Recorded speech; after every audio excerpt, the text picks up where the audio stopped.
শিল্প মানে কলা, বিষয় নির্বাচনের মধ্যেই রয়েছে ব্যঞ্জনা। শিল্প মানে কি শুধুই শিল্পকলা, নাকি বর্তমানে শিল্প পরিস্থিতি শুধুই কলা দেখানোর? এ নিয়েই জমে উঠল দেশ বিতর্ক। পক্ষে বললেন শকুন্তলা ঘোষ, সুবোধ সরকার এবং কৌশিক ঘোষ। বিপক্ষের বক্তাদের মধ্যে ছিলেন ইলিনা বণিক, পার্থ ঘোষ এবং স্বপন চক্রবর্তী। শুক্রবার এই সভার পরিচালনা করলেন দেশ পত্রিকার সম্পাদক।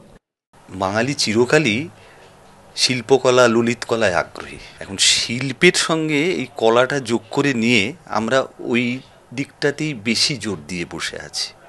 শিল্প মানে যে ইন্ডাস্ট্রি, এবং সেটা যে একটা রাজ্যের পক্ষে কতটা জরুরি। সরস্বতীর প্রসাদ তো জরুরি, কিন্তু তার সঙ্গে লক্ষ্মীও যে খুবই কার্যকরী জীবনে, সেটাই আমরা ভুলে বসে আছি।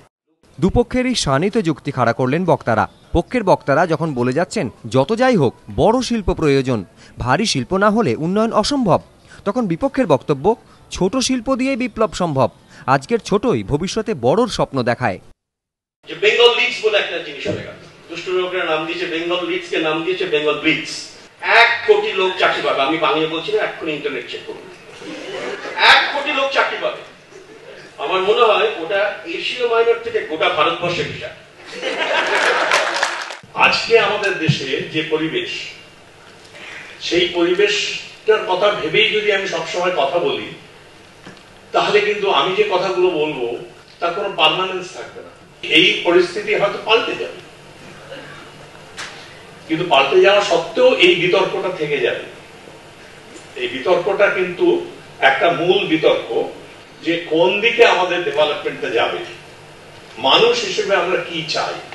আবার কেউ যখন বলছেন প্লেটোর ইউজফুল আর্ট এবং ইউজলেস আর্টের কথা, তখন কেউ তুলে ধরলেন ভারী শিল্পের কাণ্ডারি দ্বারকানাথ ঠাকুর বা JRD টাটার পেছনে থাকা স্বামী বিবেকানন্দের প্রেরণা। দুপক্ষের বক্তব্যের শেষে সভার রায় গেল বিষয়ের পক্ষে। সঞ্চয়ন মিত্র, ABP আনন্দ, কলকাতা।